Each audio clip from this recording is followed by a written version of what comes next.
Biochemic শিক্ষার্থীরা যারা আমার সঙ্গে ফেসবুকে অথবা ইউটিউবে যুক্ত হয়ে আছেন, তাদের উদ্দেশ্যেই আমি সুযোগ পেলেই সপ্তাহে 2-3টা রোগ নিয়ে আলোচনা করি। ডিজিজেস অফ দি রেসপিরেটরি আজকে 16তম রোগটার নাম হচ্ছে হাইড্রোথোরাক্স, অর্থাৎ বুকে শোথ। তাহলে রোগটা কী এবং তার কারণ এবং লক্ষণগুলো বলার চেষ্টা করব, তারপরে আমরা ওষুধ নিয়ে আলোচনা করব। চলে আসি, প্রথমেই যে কথাটা আসে যে বক্ষশোথ কাকে বলে, অর্থাৎ বুকে জল জমা। জলটা কোথায় জমে, পানিটা কোথায় জমে? পানিটা হচ্ছে ফুরার প্যাকেটে, অর্থাৎ ফুরার মাঝে যে পানি জমতে জমতে যখন বেশি হয় তখন তাকে বলা হয় বক্ষশোথ। এমন অবস্থা জমে যখন তুমি চিত হয়ে শুয়ে থাকো, তখন দুই পাশে গিয়ে পানিগুলো জমা হয়, তখনই বোঝা যায় যেই বুকে শোধ হয়েছে, পানি জন্মেছে। তাহলে চিনতে আর আমাদের কোনো উপায় থাকে না, আমরা বুঝতে পারি বুকে শোধ কখন বা কীভাবে হয়। তাহলে হলে কি কি কারণে হতে পারে? সচরাচর ফুসফুসে, হৃৎপিণ্ডের, শিরামধ্যে রক্ত সঞ্চালনের বাধা যদি হয়, অর্থাৎ হার্টের থেকে রক্ত যাওয়ার সময় যদি কোনো রকমের বাধা থাকে এবং রক্ত সঞ্চালন প্রক্রিয়া যদি ঠিক মতো না হয়, তাহলেই এই বুকে পানি জমে। এবং জমতে জমতে এমন অবস্থা হয় যে অনেক সময় অঙ্গগুলো, অর্থাৎ আমাদের বুকের যে আশেপাশে যে অঙ্গগুলো আছে, সেই অঙ্গগুলোতে মারাত্মক চাপ পড়ে এবং তাতে করে আমাদের কষ্ট শুরু হয়। তাহলে এই মারাত্মক পীড়ার আর কি হইতে পারে? অনেক সময় অন্যান্য পীড়ার সঙ্গে থাকে এবং রক্তটা তরল হয়ে যায় এবং এই পানিগুলো তখন দুই পাশে গিয়ে বুকের ভিতরে, দুই পাশে পুরার মধ্যে চাপ পড়ে, অনেক সময় পিঠে চলে যায়। পিঠে যদি যায় তাহলে পিঠের চাপ সামনের দিকে, বুকের দিকে পড়ে, তখন প্রচণ্ড ব্যথা হয়। তাহলে এগুলো যে সকল অঙ্গের কারণে হয়, অর্থাৎ রক্ত সঞ্চালন প্রক্রিয়া যদি ঠিকমতো না হয়, যেমন লিভারে, স্পিনে, যদি ফুসফুসে রক্ত সঞ্চালন যদি করতে না পারে তাহলে হয়। আর কতকগুলো রোগের কারণেও হতে পারে, যেমন ম্যালেরিয়া, পুরোজি জ্বর বা আরক্ত জ্বর, আর্সেনিক যদি অতিরিক্ত খাওয়া হয় কোনো না কোনো কারণে, আমাদের দেশে যে আর্সেনিক যুক্ত আছে সেটার কারণে হয়। আর পুরাতন উদারময়, দীর্ঘদিন যদি তুমি উদারময়ে ভুগো তাইলেই সেই রোগটা হতে পারে।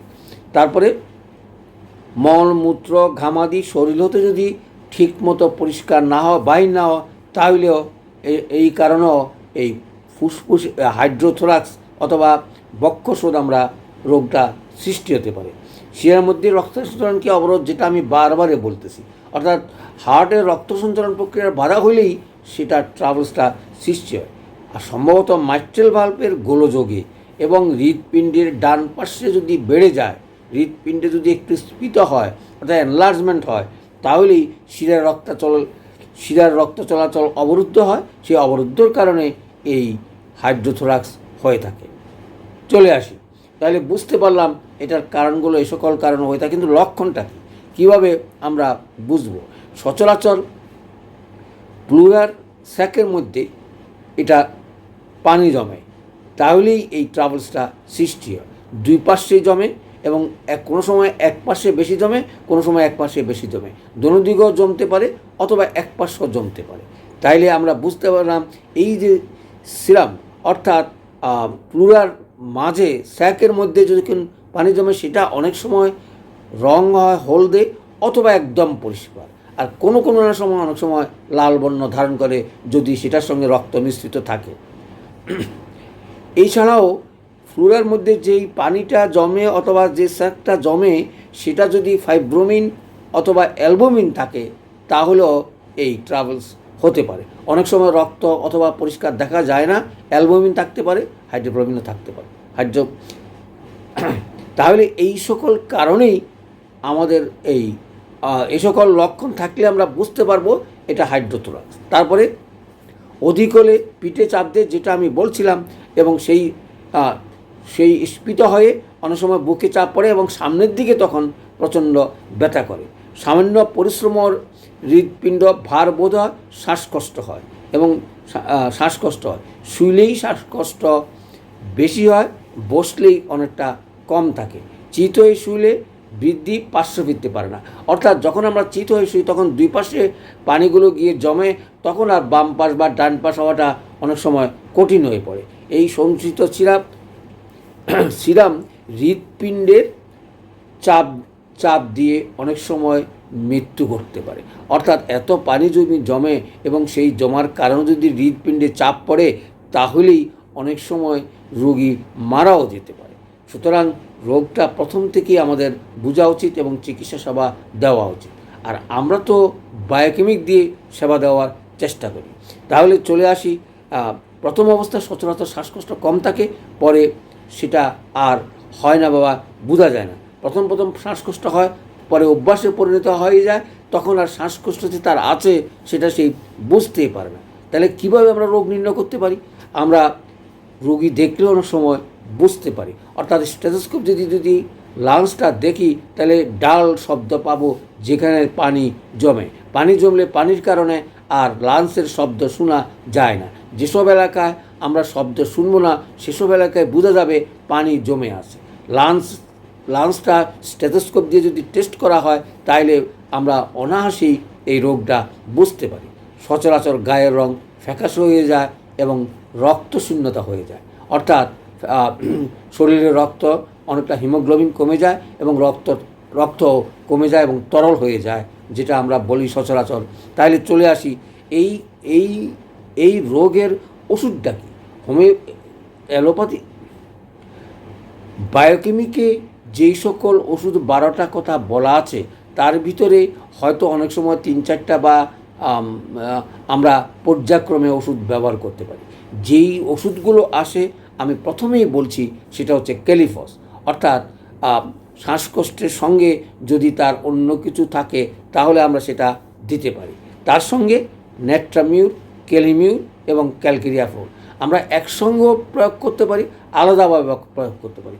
প্রত্যেকটা ওষুধের আলাদা আলাদা ক্রিয়া, আলাদা আলাদা লক্ষণ আছে এবং অভাব বোধ করলে কি লক্ষণে আমরা এগুলো দিতে পারি, সেই লক্ষণগুলো থাকলেই ওষুধ একসাথে 2-3টা বা 4টাও প্রয়োগ করতে পারি, পর্যায়ক্রমে প্রয়োগ করতে পারি। তবে সবচেয়ে বড় কথা হলো পাওয়ার নিয়ে বা শক্তি নিয়ে।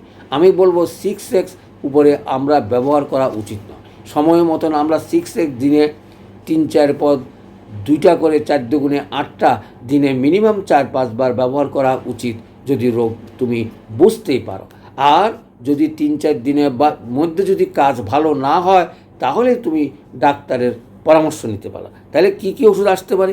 অনেক সময় শোধের সঙ্গে সর্বাঙ্গ শোধ হয়ে যেতে পারে। খালি যে বুকের শোধ বা বক্ষ শোধ তা না, অনেক সময় পুরো অঙ্গটাই হয়ে যেতে পারে। সেই কারণেই ওষুধগুলো ভাগ করে আমরা দেওয়া উচিত। শোধ যদি থাকে তাহলে ক্যালিমিউর আর নেট্রামিউর, তার সঙ্গে ক্যালকেরিয়া ফ্লোর আমরা প্রয়োগ করতে পারি। অর্থাৎ আমি 3-4টা ওষুধের নাম বললাম, ক্যালিফস, নেট্রামিউর, ক্যালিমিউর এবং ক্যালকেরিয়া ফ্লোর। পাওয়ারগুলো 6x বা 12x, 2টা করে 4টা, 4 দুগুণে 8টা, অন্তত মিনিমাম 4-5 বার গরম পানির সঙ্গে অথবা দুধের সঙ্গে সেবন করা উচিত। তাহলে চলে আসি আজকের এই হাইড্রোথোরাক্স বক্ষশোধ নিয়ে। আমরা যারা বায়োকেমিক ওষুধ প্রয়োগ করি তাদের হয়তো অনেকটা সুবিধা হবে প্রয়োগ করার কাজে, আমি আশা করছি। আর সবসময় মনে রাখবে, আমরা প্রাথমিক চিকিৎসা দিয়েই সেবা দেওয়ার চেষ্টা করি। জটিল থেকে জটিলতর রোগগুলো হয়ে গেলে তখন অ্যালোপ্যাথিক বা হোমিওপ্যাথিকের পরামর্শ নেওয়া উচিত বলে আমি মনে করি। কারণ রোগ নিয়ে বসে থাকা ঠিক না। কারণ এই বায়োকেমিকের পূর্ণাঙ্গ চিকিৎসা করার যে দক্ষতা, সেটা আমরা এখনও পর্যন্ত অর্জন করতে পারি নাই। সে কারণে ভালো সাজেশনও আমি দিতে পারি না, কারণ আমার হাতে আমি কখনো এরকম খালি একক বায়োকেমিক দিয়ে চিকিৎসা করি নাই। সুতরাং সবাইকে অনুরোধ করব, বায়োকেমিকগুলো সাথে রেখে এলোপ্যাথিক হোক, হোমিওপ্যাথিক হোক, তার সাথে বায়োকেমিকের কোনো রকমের বিরোধ নাই, এটা অভাবপূরণ। সুতরাং এই কম পাওয়ার দিয়েই আমরা সেবা করার চেষ্টা করব। সবাইকে ধন্যবাদ।